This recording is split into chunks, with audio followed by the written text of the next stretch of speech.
Je travaille beaucoup avec d'autres artistes qui dessinent sur les lampes et après on plie et ça fait des modèles complètement uniques.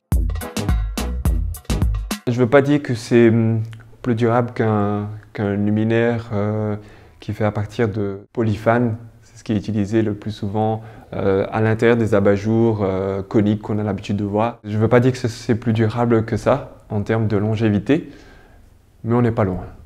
Et pour ce qui est de l'entretien au niveau nettoyage, la forme de ces lampes-là permettent en fait de ne pas avoir de poussière ou que ce soit.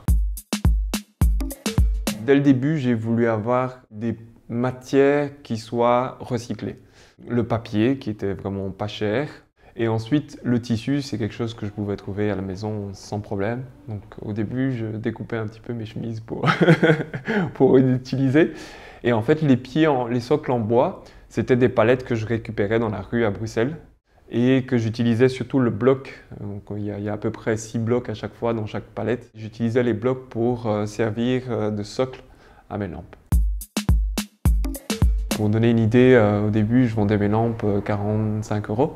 Aujourd'hui, le premier prix est à 85 pour la même lampe, mais qui a beaucoup évolué dans le temps. Donc, par exemple, maintenant, je ne veux plus récupérer les palettes dans les rues, mais il y a un menuisier qui fait un peu vraiment quelque chose de plus esthétique encore que ce que j'avais avant. Je travaille plus avec des tissus Ecotex. Le papier que j'utilisais avant et que j'utilise maintenant est différent, donc aussi ça a une répercussion sur le prix. Ce papier étant un papier qui est fait à partir de forêts contrôlées.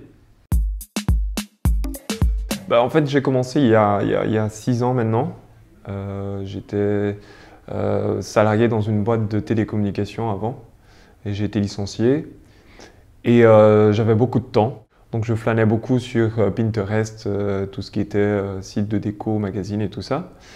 Et j'ai découvert un tuto do it yourself de lampes en origami. Et donc du coup ça a été vraiment mon déclic. Et ensuite j'ai eu la chance, grâce à mes sœurs, d'avoir un bouquin de Paul Jackson. Ce bouquin m'a inspiré beaucoup pour faire justement les luminaires qui sont ici derrière.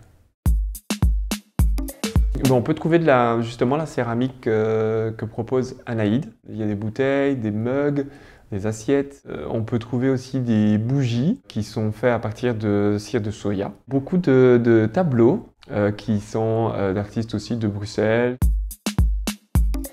Je fais ce que j'aime, vraiment.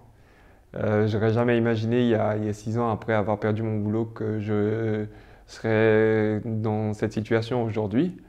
Et franchement, pour rien au monde, j'ai envie de changer et pour rien au monde, j'ai envie de lâcher. Et je vais toujours faire en sorte de trouver une solution pour pouvoir justement continuer à vivre de ma passion.